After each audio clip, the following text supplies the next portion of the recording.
Misma historia de lo que habíamos desarrollado anteriormente, la única diferencia es que ahora es un monoconductor, 250 msm y su diámetro exterior son 19.4. ¿Ya? 19.4. Por ende, el área del circuito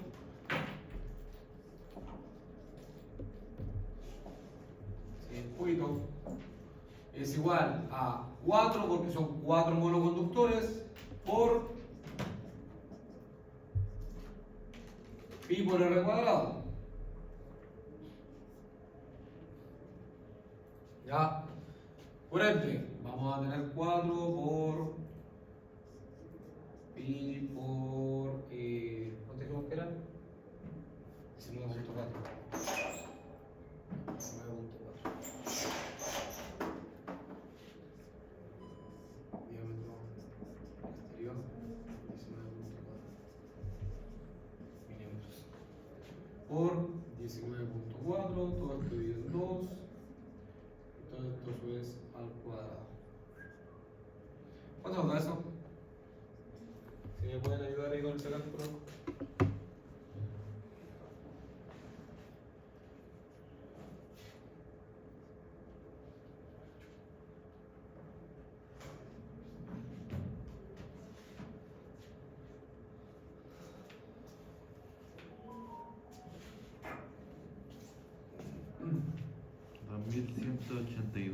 ¿Cuánto? 1182,37.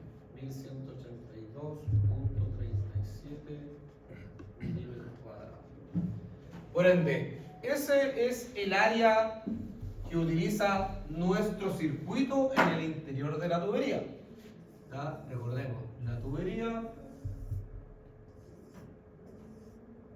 y a diferencia del caso que tenemos allá, monoconductores, en donde la suma de todas las áreas transversales de estos conductores nos da 1182.37, a diferencia del multiconductor que teníamos anteriormente, que era 1604.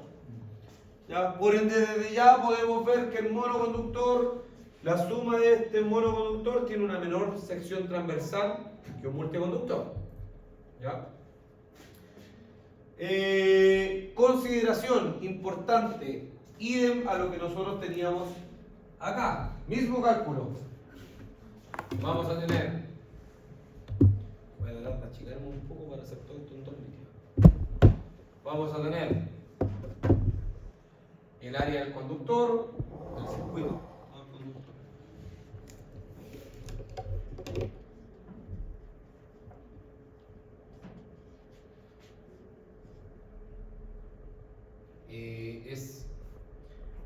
¿Cuánto es el porcentaje que puedo utilizar el área del circuito? 33%, ¿cierto? El área, ahí lo llamamos como área interior de la área mínima.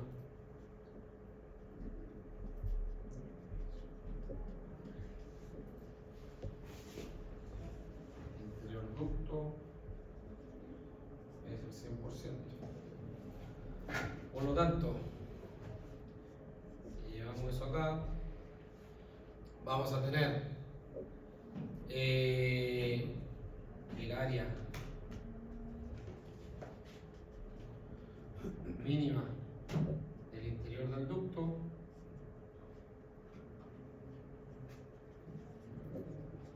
va a ser igual al área del circuito, que son los 1182.37%, dividido en un 33%, y eso nos da un valor de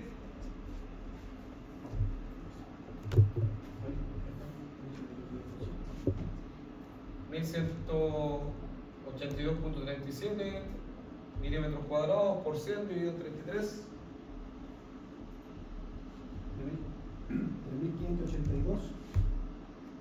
3.582.9388. 0.94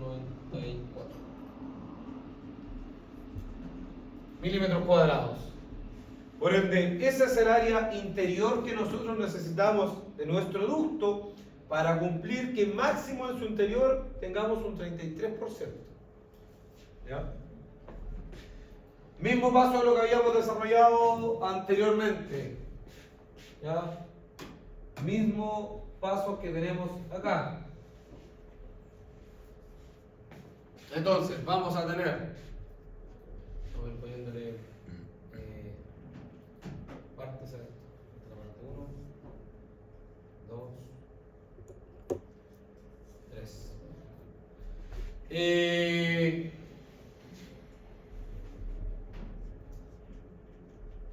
Tenemos que el área mínima interior del ducto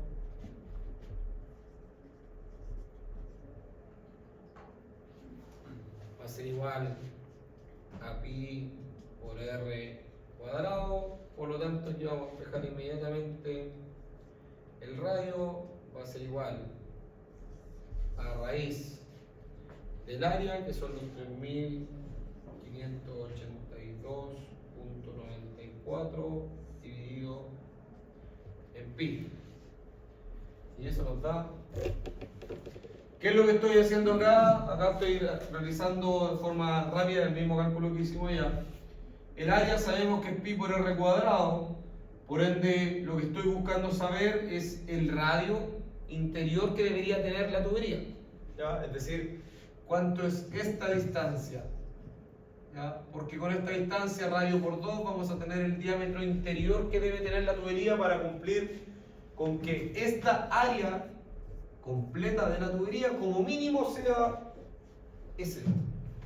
¿Ya? ¿Cuánto sería ese? 33.75.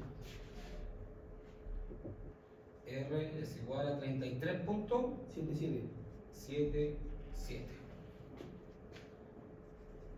milímetros. Por ende, el diámetro interior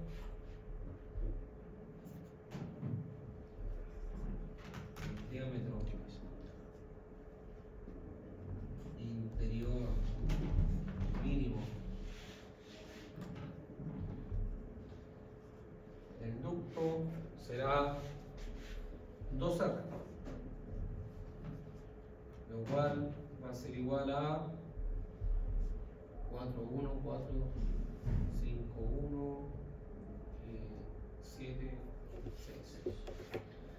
67.54. ¿Ya? Ese es el diámetro interior mínimo que nosotros necesitamos de nuestra tubería. Y nuevamente nos vamos al cálculo. Nuevamente nos vamos al cálculo a poder visualizar. Y analizamos. Ya el 63, cero opción de que cumpla, ¿cierto? Porque lo mínimo que se nos requiere es 67.54 interior. ¿Ya? El 75 cumple.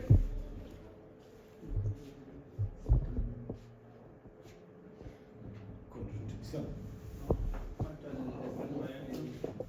¿Por qué el 75? Porque lo da. El 75, si somos papistas, 75 exterior menos 7.2 nos da 67.8, lo cual el 67.8 es mayor que el 67.54. Por ende, si lo analizamos desde el punto de vista normativo, ¿va a cumplir? Sí, va a cumplir. Por ende, probablemente vamos a estar bordeando, o sea, un 32% de ocupación. ¿Estamos dentro de la normativa? Sí, estamos dentro de la normativa. Si me preguntan a mí, yo saltaría el de 90. Por un tema de que pueda quedar cierta, que el cable no quede tan ajustado en su interior. ¿Ya? Pero cumple, o sea, todavía no hemos calculado el cálculo, pero desde ya podemos visualizar que con el de 75 se va a cumplir, va a dar 32%, por dar un ejemplo, lo vamos a calcular.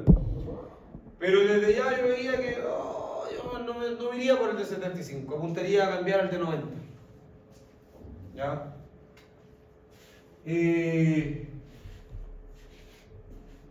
Igual va en cuanto, o sea, ¿qué tan ajustado está el presupuesto? Va en función de qué tan ajustado está el presupuesto y va en función de, nuevamente, la ruta que tenga que realizar el conductor. Si yo voy a atender a un conductor en línea recta desde, por ejemplo, el inicio hasta el final del pasillo, me voy por el de 33, me voy por el de 75. Porque sé que la ruta es una ruta fácil, que el viejo va a poder atenderla sin problema. Pero si sé que en la ruta voy a tener que curvarme un poco y pasar por el interior de cámaras, que volver a salir, que volver a ingresar, es preferible que el conductor tenga cierta holgura para que pase fácil. Porque claro, al principio es sencillo, pero después, en unos años más, cuando quieran sacar ese conductor o quieran entender, tienen que realizar el cambio, probablemente van a tener que utilizar otro conductor. Entonces, ahí esas consideraciones uno las tiene que ir evaluando en función de todas las características que podamos tener. O sea, en estos momentos, si nosotros somos papistas, ¿esto cumple? Sí, cumple con la normativa. Ahí el resto nosotros lo podemos agregar. Se puede cuestionar que nosotros seleccionemos el de 90. Se podría cuestionarse el que lo ven desde el punto de vista económico. Obviamente un ducto de diámetro 90 tiene un valor mayor a un ducto de diámetro de 75, tampoco tanto más, ¿no? Tampoco tanto más.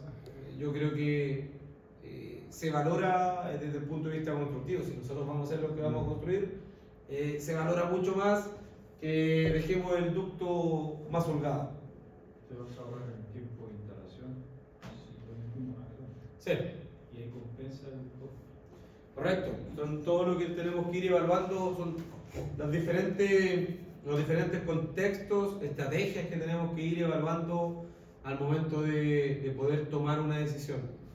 ¿Ya? Ya, pero para cerrar el cálculo y dejarlo ahí pendiente, 67.54, vamos a hacer el cálculo. Se selecciona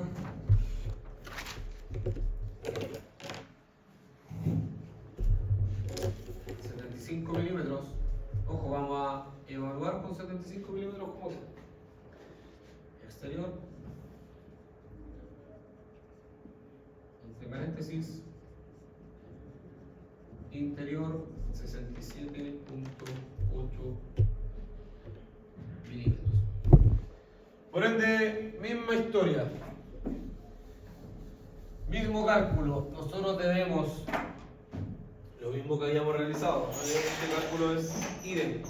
Vamos a calcular el área interior disponible en el ducto de 75, que en este caso ya lo conocemos, el dato ya sabemos que son 3.610.35 milímetros cuadrados. De todas formas, igual lo vamos a mostrar acá. 4. Área interior disponible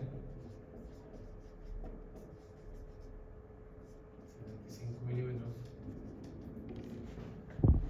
es igual a pi por r cuadrado, donde tenemos pi por 67.8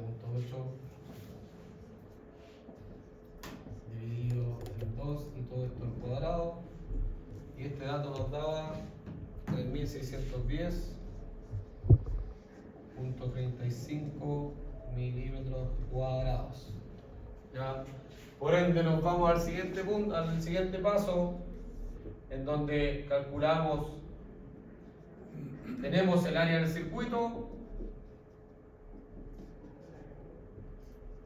no sabemos cuánto es el porcentaje de ocupación que tiene este circuito en el interior del ducto, conocemos el área interior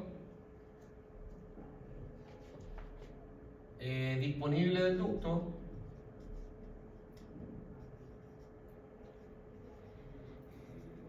lo conocemos, ¿cierto? Y sabemos que eso va a ser el 100%. Por ende, lo que queremos calcular es el porcentaje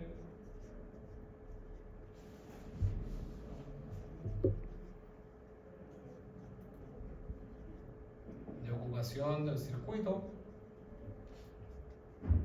lo cual va a ser igual a los 1182.37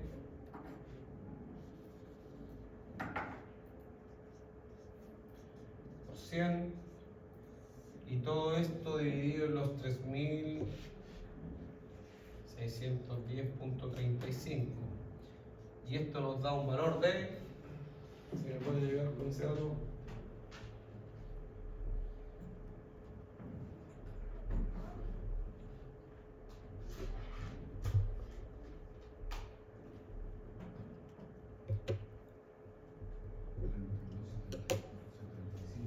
¿cuánto? 32.75%. Ese es el porcentaje de ocupación que tendría nuestro circuito en una tubería de 75 milímetros. ¿Cumple? Cumple. El deseado ese, ahí podemos entrar en la discusión de si es el adecuado o no es el adecuado en función del contexto y la canalización, cómo se va a ver bloqueado. Pero cumple, si nosotros queremos demostrar que cumple, sí, ese ducto cumple. ¿Ya? Y lo hicimos tanto para un monoconductor como para un multiconductor como para un monoconductor. ¿Ya? Ojo, esto que está acá, tal cual exactamente. O sea, tal cual. Calcular el ducto que ustedes necesitan para un conductor X. Todos sus datos van a estar dados. O sea, yo les entrego la tabla, les entrego la tabla del conductor, donde ustedes. Ojo, lo que no les doy es el diámetro exterior del conductor. Ese dato ustedes tenemos que entender que hay que sacarlo, hay que obtenerlo de la tabla. O sea, nosotros tenemos que cobrar y empezar a la tabla y saber que no es ese dato el que tenemos que utilizar, porque ese diámetro del conductor, en realidad, si nosotros vemos en una sección, ¿cierto? Tenemos el multiconductor. Esto es monoconductor. Tenemos el monoconductor, ¿cierto? Hagamos de foto. Arriba. Ese diámetro del conductor que está arriba es ese diámetro. ¿Ya? Para que lo tengamos en consideración. Lo mismo en el caso de los multiconductores. Cuando dice diámetro del conductor, es el conductor, el alma conductora. ¿Ya? Sin chaqueta, correcto. Entonces, tenemos ese dato, luego me indica el espesor y luego me indica realmente cuánto es el exterior. Ese es el dato que para nosotros es relevante. Y ese es un dato que todos los proveedores de cables deberían entregar y lo entregan. Ya sean proveedores nacionales, proveedores internacionales, catálogo en inglés, catálogo en español, en francés, lo que sea. Ese dato tiene que venir. ¿Ya? Para poder realizar cualquier tipo de cálculo. ¿Dudas? Aquí en este caso eligió uno de 63. ¿Cómo? ¿Cuál fue el que eligió? Ese. ¿El primero? 250. No, pero en ese conductor que estaba dibujando la pizarra. ¿El de acá? Sí. 75 milímetros, bueno. Yo utilicé el auto 75 milímetros exterior. ¿Ya? Y se comprobó. Déjenme poner la pantalla. Nuestra pantallita en negro. Ahí. Y se comprobó que con el 75 milímetros teníamos un porcentaje de 44.43%, lo cual es menor a los 50, que cumple con lo normal. ¿Ya? Eso. Escalerillas o bandejas. ¿Ya? En escalerillas, ¿qué es lo que nos indica la normativa? La normativa nos indica lo siguiente, RIC número.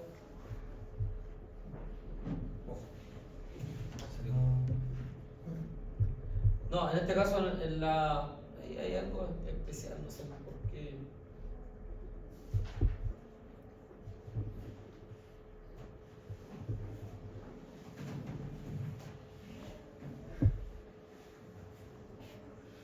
RIN número 3.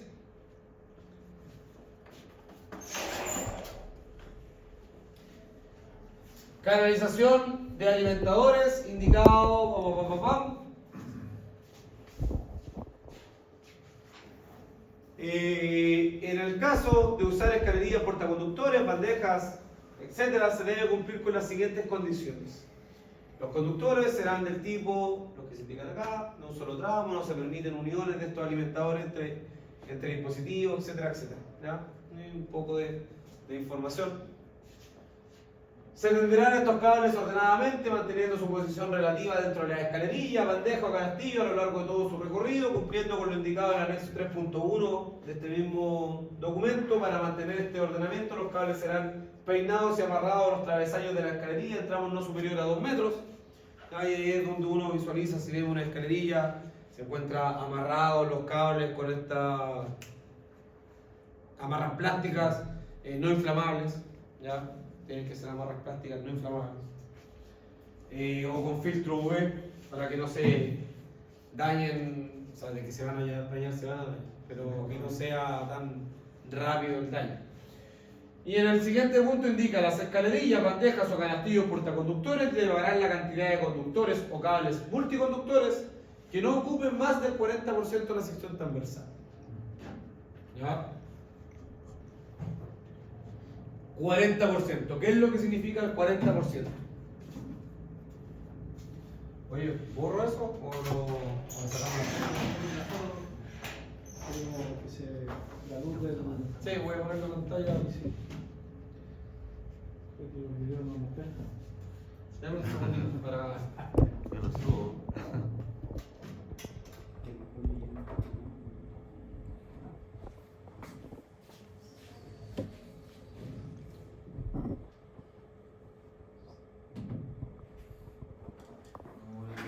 Una segregación.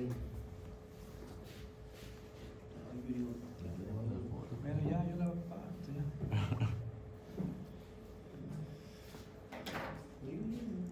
Ah, bueno, oh, sí. ¿Un video? Pero yo esperando que llegue.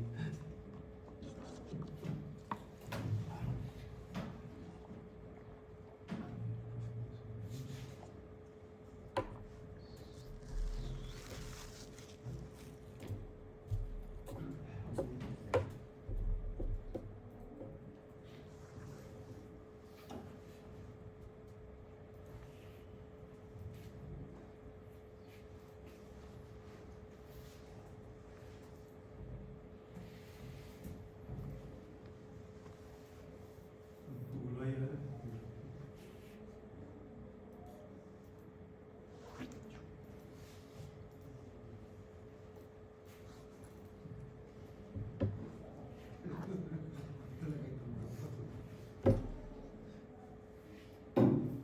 Ya. Bueno.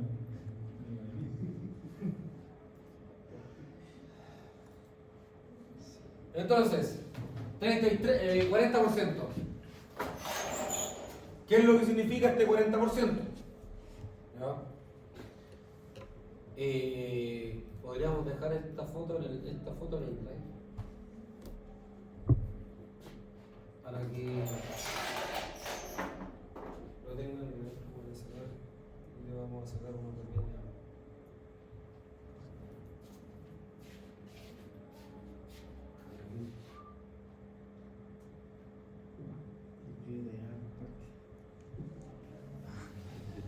Lo estoy subiendo. Vamos, que no sé qué grupo seguro que tengo más grupo. Ya.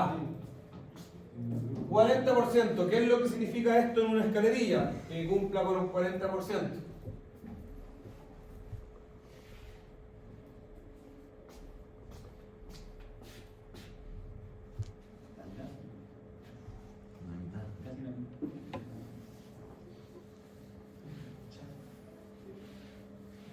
¿Qué tenemos que considerar? Tenemos que considerar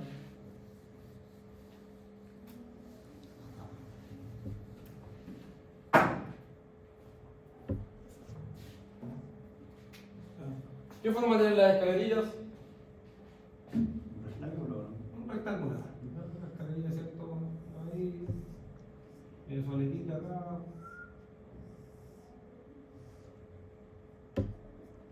Esa es su forma. Vista frontal. Claro.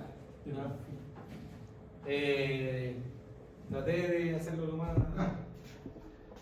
Ya, y esta escalerilla, ¿cierto? Generalmente va sobre un rielecito, un soporte, ahí, a ver nada. Ya, entonces, lo útil. Y aquí entramos un poco en aberturas técnicas que tiene nuestra normativa, porque en ninguna parte indica si es lo útil o no útil. ¿Por qué? Porque si somos papistas, la escalerilla como rectángulo no todos son útiles. ¿Ya? La escalerilla tiene una base o un ancho por un alto, por una altura, lo vamos a dejar como A, lo vamos a dejar como B, como base. Ya, entonces, la escalerilla es así, tenemos un ancho, el cual el ancho puede ser 50, 100, 150, 200, etc. 300, 450, 600, 750, 900, 1000. Esta escalería está de 1000, pero mandada a hacer, no estándar. 900 también, 600, 750, 900. Existen a nivel país, tenemos bastantes fabricantes de escalerillas. Desde el punto de vista de acero galvanizado, de aluminio reforzado, de FRP, fibra de vidrio, utilizada principalmente en áreas corrosivas, altamente corrosivas, por ejemplo minería o zonas costeras, se utiliza por lo general de FRP, ¿ya? Que son unas que en el catálogo también la podemos apreciar. En los catálogos que les dejé acá, nosotros nos vamos ¿qué me parece? No queremos nos vamos a los catálogos, vemos catálogo ABC. ¿Por qué no tiene vista?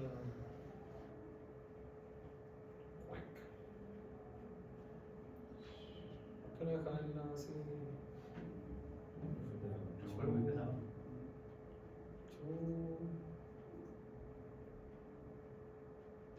Agregarlo a contraseña.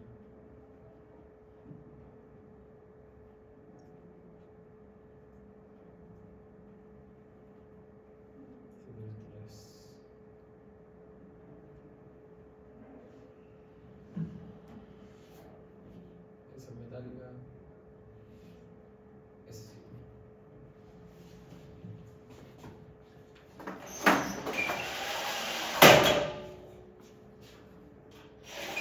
Aquí tenemos escalerilla Femoglass, marca bastante reconocida en el tema de escalerillas.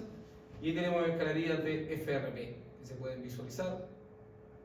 Ahí también hay algunos tramos. ¿Qué características tienen esta? El color y su materialidad.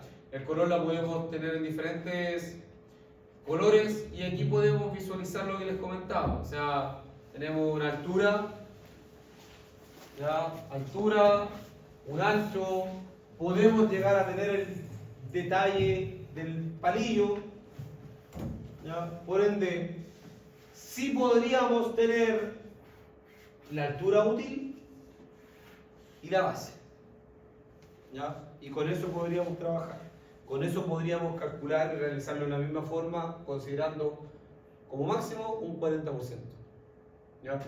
Pero como les comento, aquí la normativa tiene una abertura técnica en donde no especifica si es que tenemos que utilizar lo útil o no podemos hacerlo ciego y considerar como que la escalerilla todo se puede utilizar.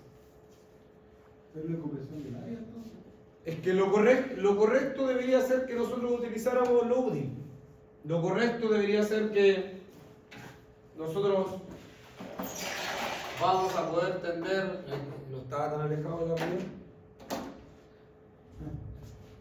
Lo correcto debería ser que nuestro conductor o nuestro grupo de conductores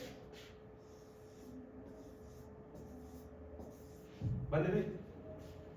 ¿Cierto? Por ende, realmente lo útil sería considerando esta base, ¿cierto? Por ende, esa altura por esa base. ¿Ya? Pero si somos papistas en algunos tramos, si nos fijamos, la escalerilla tiene palillos, ¿cierto? Los travesaños, por ende aquí el área útil, si nosotros vemos ahí, es mayor a la que nosotros estamos calculando. Por ende, yo intentaría creer que la normativa no es explícito en indicar que se utilice lo útil por ese punto. ¿Ya? Pero nosotros deberíamos considerar trabajar con lo realmente útil versus la base. En este caso, esta escalerilla es de altura 150, pero el común de las escalerillas metálicas son de 100. ¿Ya? Ese es el común que nosotros vamos a encontrar. Por ende, este dato, por lo general, son 100 milímetros. Y el ancho o la base es lo que nosotros deberíamos calcular, lograr calcular. ¿Ya? Siempre son perforados. ¿Cómo? O siempre son como abiertos con la altura detrás de él. No, cuando existen las bandejas completas, las bandejas lisas, que esas son completas. O sea, es un ducto, y si le ponemos tapa, es un ducto rectangular. ¿Ya? En este caso tenemos escalerillas, que su nombre son tipo escalera, tienen pequeños travesaños, tenemos bandejas ranuradas, en donde tienen pequeñas perforaciones cada cierta distancia, tiene ciertas perforaciones. Tenemos canastillos, los que comúnmente nosotros podemos ir a algún centro comercial o a algún supermercado, y los canastillos los podemos visualizar arriba en donde están los cables. Generalmente se utiliza para cables de comunicación, cables de instrumentación. Los canastillos lo utilizan bastante, porque los cables tienen tantos palillos que los cables se pueden amoldar fácilmente. ¿Ya? Comúnmente Es como la firmadura, pero. en muchos lados le hablan como cablofil.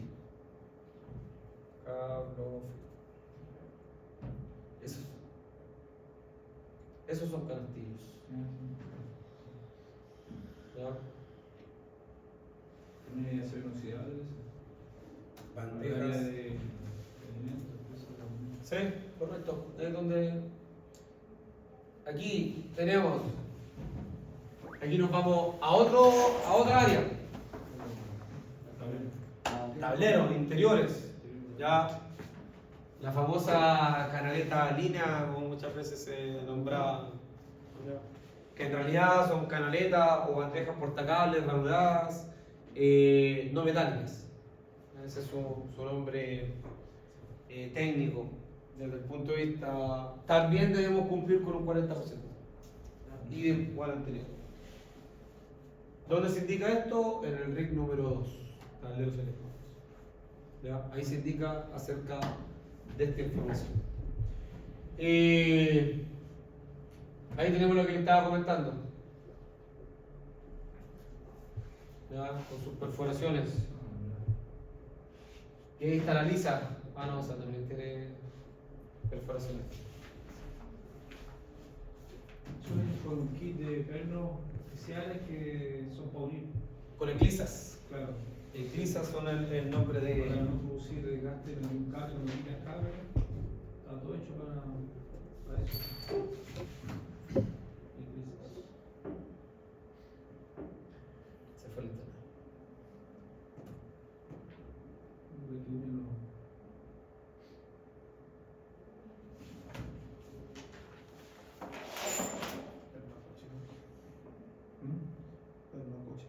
También llamamos. Sí.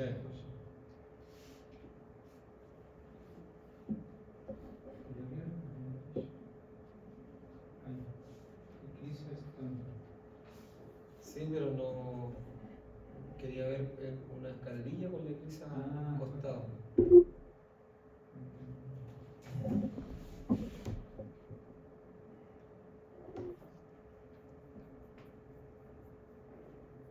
Pero se mueve ahí. Yo voy a poner-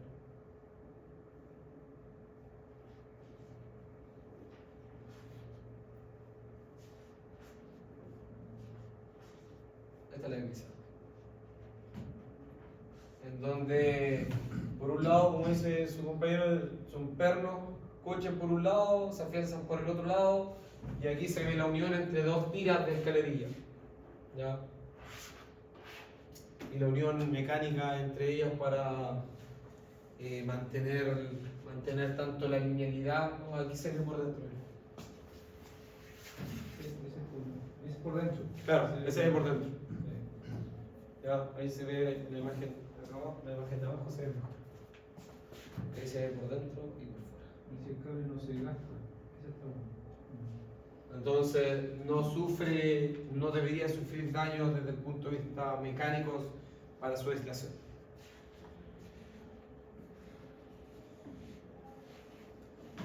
Y los palillos, bueno, ahí vemos los travesaños, los palillos, las aberturas para poder realizar la fijación de los conductores.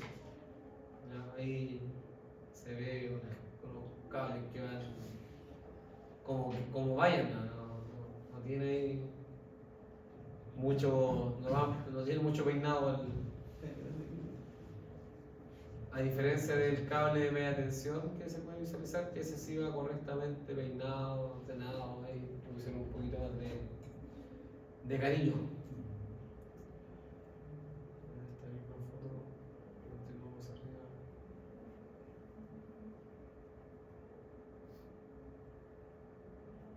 Ahí se ve como suben los conductores, creo que esto también está amarrado. Tienen su amarra para poder afianzar el conductor al tramo. Pero eso con la escalerilla, 40%, y también la normativa apunta a que como máximo cuando nosotros estamos diseñando, considerar 2 capas. ¿Ya? 2 capas a desarrollar. Ese cálculo, por tema para poder seguir, el 40% de la escalerilla es igual a lo que nosotros realizamos acá, pero teniendo las consideraciones que yo le estaba comentando. ¿Ya?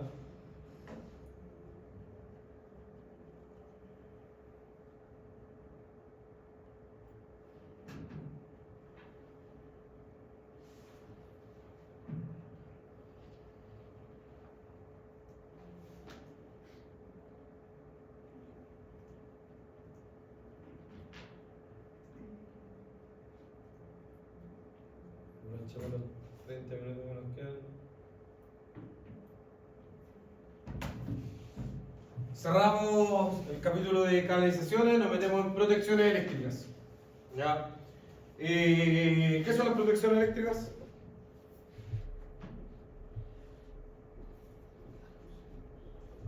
¿Qué son las protecciones eléctricas? Elementos que actúan contra una falla.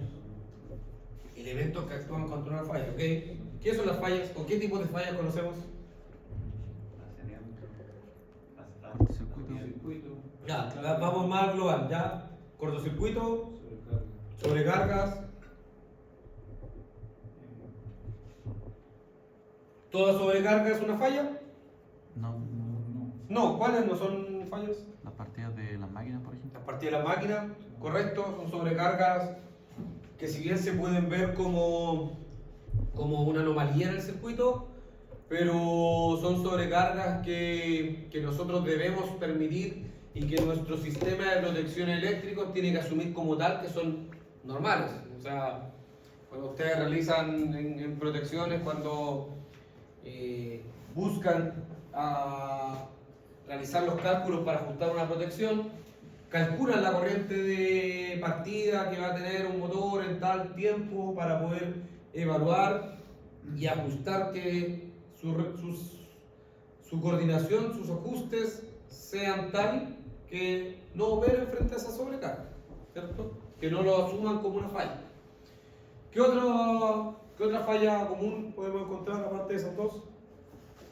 Falta una que también se da bastante. Jugativa, ¿cierto? Contactos directos o contactos indirectos. Ya, ¿qué es el cortocircuito? Cuando se tocan dos conductores que tienen distinto nivel de voltaje. Ya, perfecto, ¿cierto? El contacto ya sea intencional o no intencional de conductores que se encuentran a distinto nivel de potencial y que generan un cortocircuito con una impedancia que tiende a cero con estar en contacto. Todo sistema de instalación eléctrico debe estar dotado de una serie de protecciones que la hagan segura tanto desde el punto de vista de los conductores y los aparatos a ellos conectados como las personas que han de trabajar o interactuar con ellas. Lo ideal es que nuestro sistema, y aquí vuelvo y repito lo que probablemente les comentó Juan Carlos o Yandy con respecto a las protecciones, o sea, tienen que tener las cuatro principales características que son la sensibilidad, la selectividad, la robustez, o sea, el respaldo y la rapidez.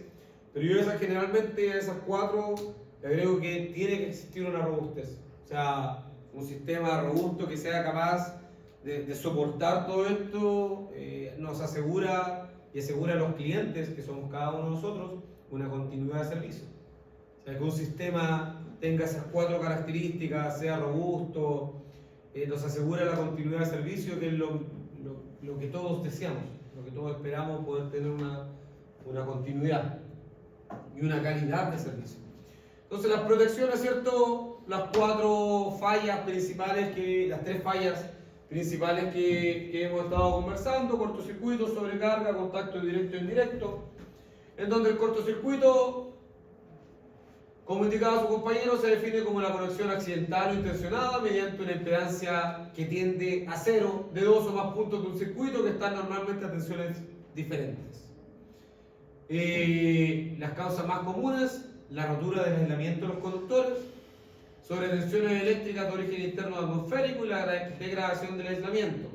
¿Cuáles son las principales protecciones desde el punto de vista, y ojo aquí, baja tensión, no estoy yendo a media tensión, ¿ya? Generalmente vamos a encontrar los fusibles, interruptores termomagnéticos, ¿ya? Frente a sobrecargas, entendemos por sobrecarga el exceso de intensidad de un circuito debido a un defecto de aislamiento o bien una demanda excesiva en la carga del equipo conectado en un circuito.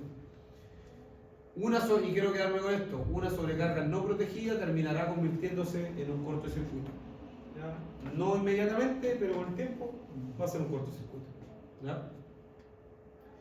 ¿Cuáles son principalmente los dispositivos? Algunos tipos de fusibles que se utilizan para este tipo de cargas: relés térmicos, muy comunes, y nuevamente los interruptores termomagnéticos. Contactos directos o indirectos. Cuando hablamos, por ejemplo, de contactos directos, es cuando directamente nosotros vamos y entramos en contacto con una parte que está energizada y que nosotros sabemos que está energizada, ¿ya? Más que protecciones que pueden existir, aparte de protección diferencial o asociada a relé diferencial, hay medidas de mitigación para evitar que nosotros realicemos un acto como ese, ¿ya? Donde muchas veces se incorporan algunas barreras frente a partes que se encuentran energizadas, interposición de obstáculos, recubrimiento de las partes activas. Lo ideal es que nosotros siempre dejemos las conexiones tapadas, donde puedan existir, pero más de algún caso puede existir en donde tengan contacto con una parte energizada.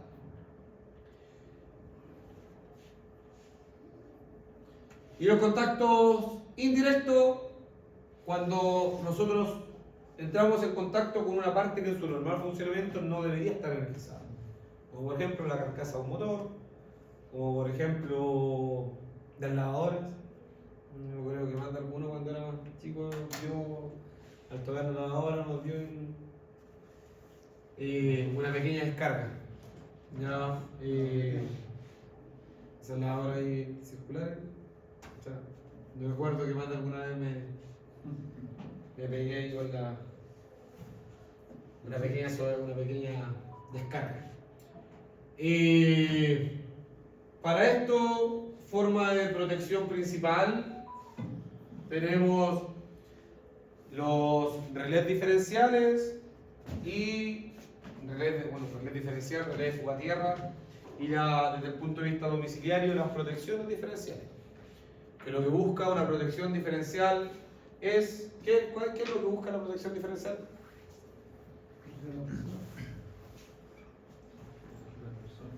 Proteger personas, ¿cierto? La protección diferencial, ojo, y aquí creo que estamos adelante.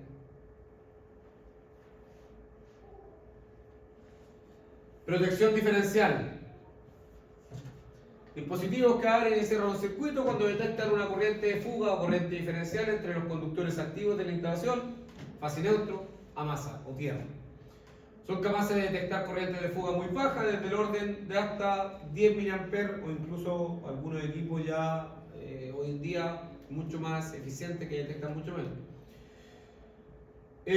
Son eficaces en la protección de las personas en instalaciones de baja tensión. Ojo, una protección diferencial no opera frente a una sobrecarga. La soporta, sí, pero no opera. Una protección diferencial no abre frente a un cortocircuito. Lo soporta, pero no opera. ¿Ya? Por eso es que las protecciones diferenciales, y ojo, y aquí quiero hacer hincapié, es que quizás nosotros como país tenemos ahí una cierta, no sé si desconocimiento, pero quizás un error de términos, porque existen interruptores diferenciales, que son, aparte de ser interruptores termomagnéticos, son diferenciales. ¿Ya? Que por lo general tenemos en ABB, tenemos la marca Cruzcal, ¿no? Generalmente todos vienen desde afuera, pero son interruptores diferenciales y operan frente a sobrecarga, sobrecorriente, o sea, sobrecarga, cortocircuito y fuga a tierra. ¿Ya? Y ahora, hoy en día, con el tema del arco eléctrico, hay equipos que se le incorpora esa cuarta y operan frente a las 4 fallas comunes, que es el arco eléctrico. Pero la protección diferencial que comúnmente nosotros tenemos en nuestros hogares, que es el típico interruptor diferencial, la típica protección diferencial del tipo ACE, por ejemplo, de 2x25 amperes, 30 mA. Esa es una protección que solamente protege personas. No opera frente a cortocircuitos, no opera frente a sobrecargas. Por eso es que va de la mano con un interruptor termomagnético que se encuentra aguas arriba y que es el que protege la instalación y que protege de cierta forma a este dispositivo. Por eso es que si nosotros lo vemos como un esquema,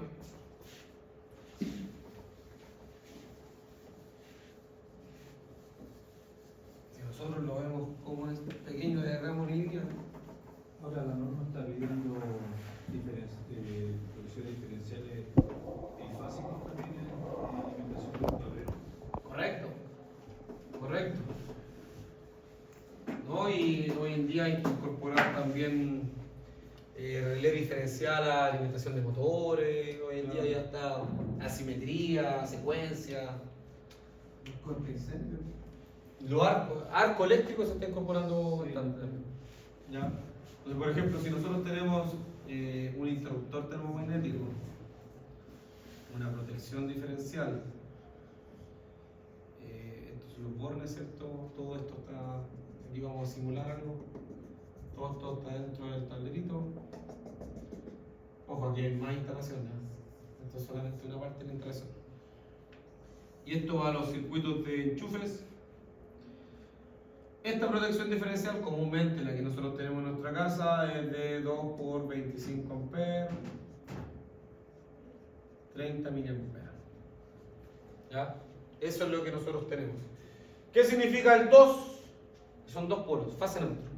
¿Ya? ¿Qué significa el 25 amperes? Que ese tipo de protección soporta normalmente que circulen por el 25 amperes. ¿No? Pero no significa que va a abrir si hay 30 amperes. No va a operar la protección. ¿Por qué? Porque su característica esencial es esta, que es La diferencial. la corriente diferencial o de sensibilidad. Diferencial o de sensibilidad. Una diferencia potencial. Lo que busca esto, si nosotros analizamos esta, aquí tenemos el neutro, a ver cómo está ahí, sí, el neutro viene ya de centro. ¿Ya? Entonces tenemos la fase que va al circuito, vuelve el neutro. Entonces si por ejemplo nosotros acá tenemos 10 amperes circulando, son los mismos 10 amperes que deberían estar saliendo del diferencial. ¿Ya? Si existe una diferencia de corrientes que sea tal como mínimo 30 mA de diferencia, esta protección debería operar. Porque significa que en algún punto hay fuga de corriente, que puede ser en un aparato, que puede ser una persona que está conectada a tierra. ¿Ya? Y ahí es donde debería operar de forma instantánea el diferencial. Entonces, esos 30 mA significa que a los 30 mA la protección diferencial va a operar. ¿Existen más rápidos? Sí, existen.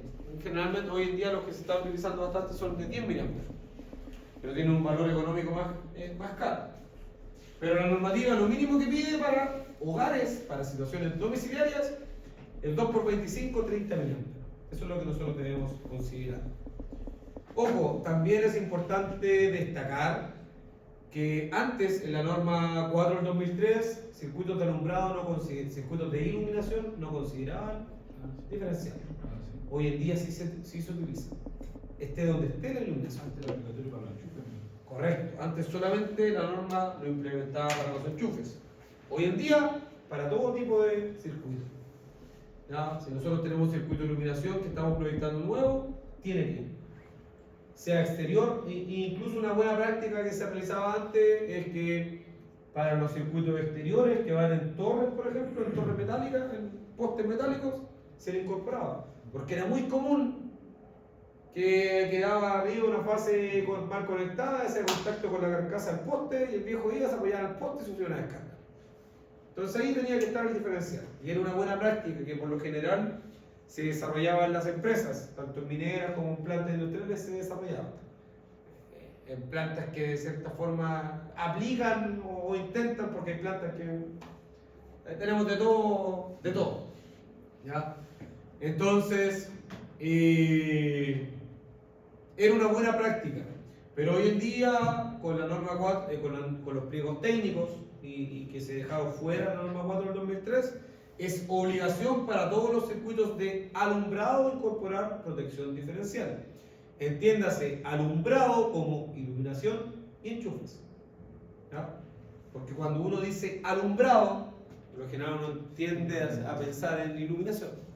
¿Ya? Pero alumbrado involucra circuitos de enchufes y circuitos de iluminación. ¿Ya? Para que quede claro, ahí es donde viene el término de TDA, tablero de distribución de alumbrado. ¿Ya? Ahí vienen TDA, el TDF, el TDFIA, el TDF, C y A, o al revés, y le agregan el cal de calefacción. Entonces, pero son tableros de distribución, eso es lo importante, ya, tableros de distribución, y tenemos que tener esa consideración, o sea, el tablero de distribución es relevante, es importante que nosotros lo tengamos en consideración, porque de ahí es donde sale todo, o sea, de ahí están todos los arranques, están todas las protecciones incorporadas. En él. Me adelanté un poco a lo que estábamos revisando, conversamos un poco los diferenciales.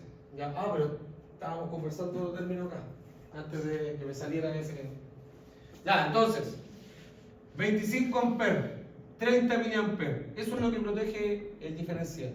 ¿Ya? Si yo sé que esta protección diferencial soporta hasta 25 amperes, ¿cuál debería ser la corriente máxima que podría tener mi interruptor aguas arriba?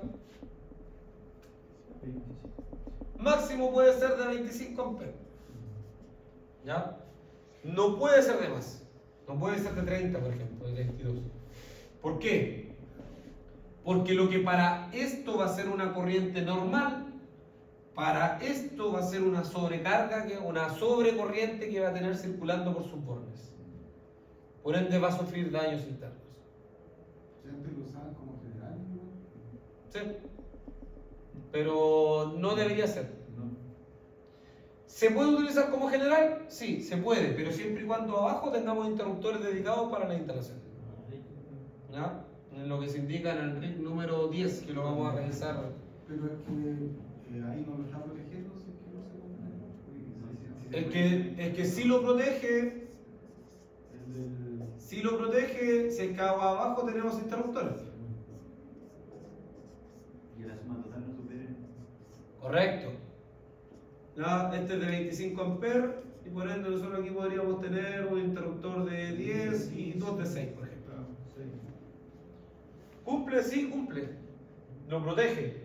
Protejo la instalación completa y protejo acá.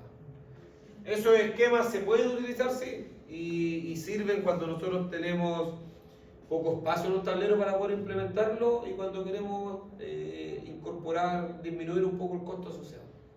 Porque yo estoy incorporando un diferencial para 3 circuitos. ¿Ya? Lo que muchas veces uno preferiría tener 3 diferenciales, por ejemplo, lo común es que uno ve el circuito con 3 diferenciales. ¿Y cómo se le incorporaron ahora iluminaciones? Los tableros son más grandes. Los tableros son más grandes. Sí, no. Tengo que tiene que dejar el 25% de... Sí, con ese. Sí, pues hoy en día, por ejemplo, cuando tú tienes 4 circuitos, ya tu tablero es mucho más grande que cuando, si tú tienes, existe mucha diferencia entre cuando tú tienes como límite 3 circuitos a cuando tienes 4. Y lo vamos a revisar la próxima clase, porque cuando tienes 4 circuitos, tú tienes que incorporarle luces piloto, ¿ya? Y ya te aumentó. Tu protección principal, tu protección general tiene que ser omnipolar, que lo que busca que no es que exista una protección que sea omnipolar, sino que es un término que se utiliza para indicar que la protección tiene que cortar tanto la fase como el neutro. Todas las fases activas más el neutro. Es decir, si yo tengo un circuito trifásico y mi protección principal tiene que ser omnipolar, significa que yo tengo que cortar las 3 fases más el neutro. Por ende, yo tengo que incorporar una protección tetrapolar. A diferencia de un circuito monofásico, en donde yo voy a tener una fase y el neutro, y si tengo una protección que debe ser omnipolar, tiene que cortar la fase y el neutro. Por ende, es un interruptor bipolar. ¿Ya? O antes utilizaba un... El Simon. Sí, el de afuera, el del medidor nomás y chao. ¿Ya? Entonces, volvemos un poco a lo que es interruptor. Bueno, interruptor, yo creo que todos sabemos lo que es el interruptor, todos lo conocemos. Es obligación nuestra conocerlo, saber cómo funciona, saber sus propiedades, saber que el término termomagnético significa que ofrece una parte térmica y una parte magnética. ¿Ya? ¿Y por qué destaco esto? Porque hay interruptores que son solamente magnéticos. Por ejemplo, hay protecciones de motores que se les llama MCP, Motor Circuit Protection. ¿Ya? Circuito de protección de motor. Que lo que tienen este aparatito son interruptores pero magnéticos. No tienen parte térmica. Porque en el común diagrama de fuerza de un motor, de partida directa, Sí. nosotros tendríamos SMSP, tendríamos el relé y el contactor, tendríamos el contactor y tendríamos el relé térmico,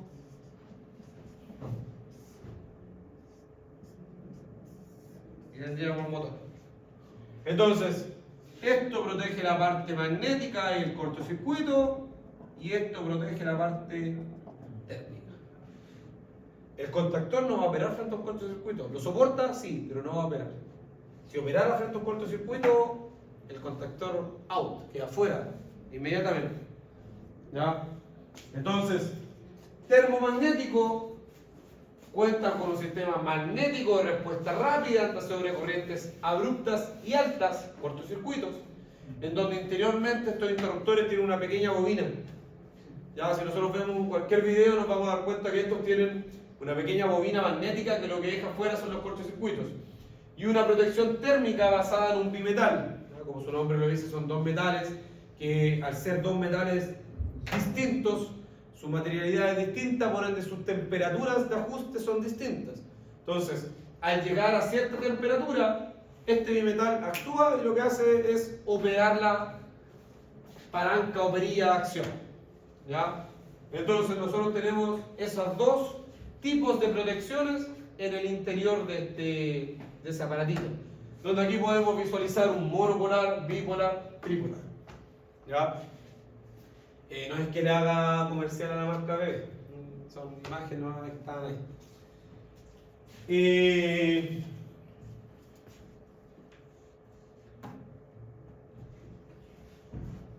Curvas.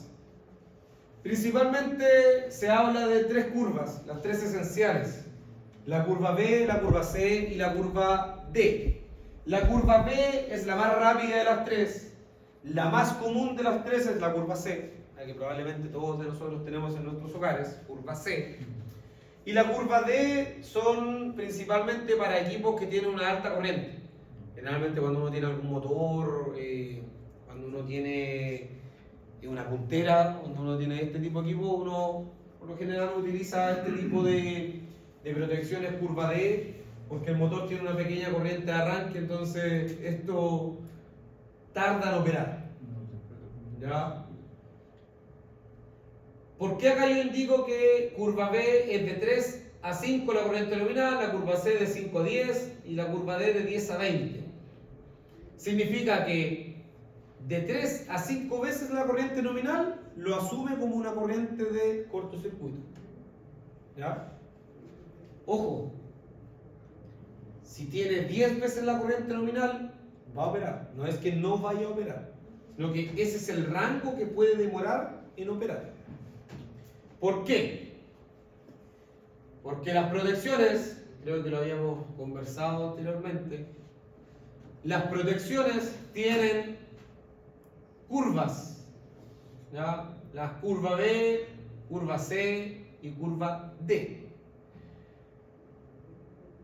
Esto que tenemos acá es una pequeña franja que existe en los interruptores. Los interruptores, a diferencia de los interruptores en media o en alta tensión, no tienen un tiempo definido, sino que tienen tiempos variables, en donde existe una franja a la cual se le llama franja de incertidumbre. Es como el término común que nosotros podemos encontrar.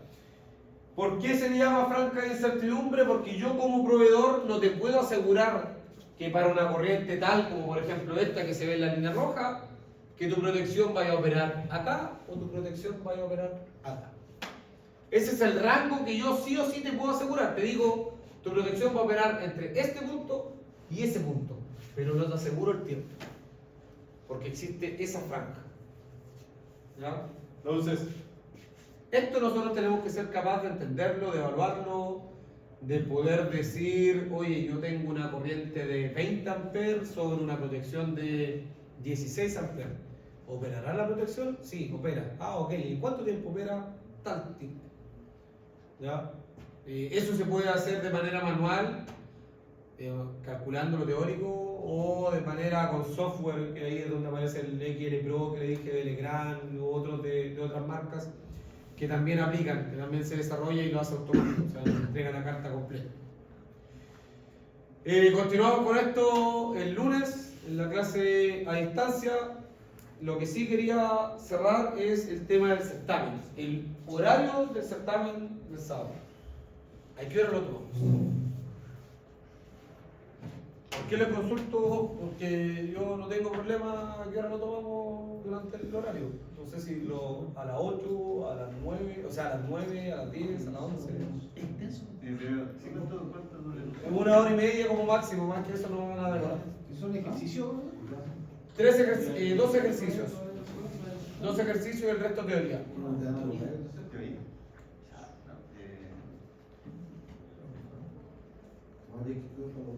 ¿Tienen certamen la semana?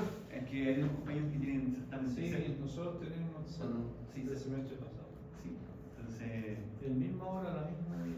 En el mismo canal. El mismo canal. al lado. Estamos complicados. A ver, es que el tema es el calendario. Una pena temprana. O sea, no sé, lo que si es que se acomoda el profesor, ustedes pueden. Yo en lo particular me sumo a lo que. Yo no tengo problema, pero yo dependo de ustedes. A mí me da exactamente Lunes, martes. lo mismo. No, hasta el domingo. Nos juntamos en un bar, ¿sí? A hacer el Ya El martes, ¿no? O sea, el otro compañero está en separado. Sí, sí. Ya mira, evaluémoslo, convérsenlo, les dejo esa tarea, se las dejo a ustedes para que lo puedan conversar y ustedes me dicen para yo chequear y conversarlo con... Pero profesor, ¿de qué horario tiene disponibilidad usted dentro de la semana? Porque a lo mejor podemos llegarle con alguna respuesta. No, después de las 18:30 no tengo problema. Cualquier día. Yo creo que sería mejor hacerlo el lunes. El lunes Pero 13. el lunes hay que checar el Que sea- sign. Tiene que ser el martes o jueves. Pero el jueves. Jueves ¿En una semana más? Jueves feriado, jueves y viernes feriado. Ah, jueves 15, sí, po. O sea, jueves feriado, viernes no. Jueves 16 creo que es. Tiene razón, 16 el día de la Virgen. Pero no hay ninguna Virgen. Ya. Pelo. Carmen. Carmen.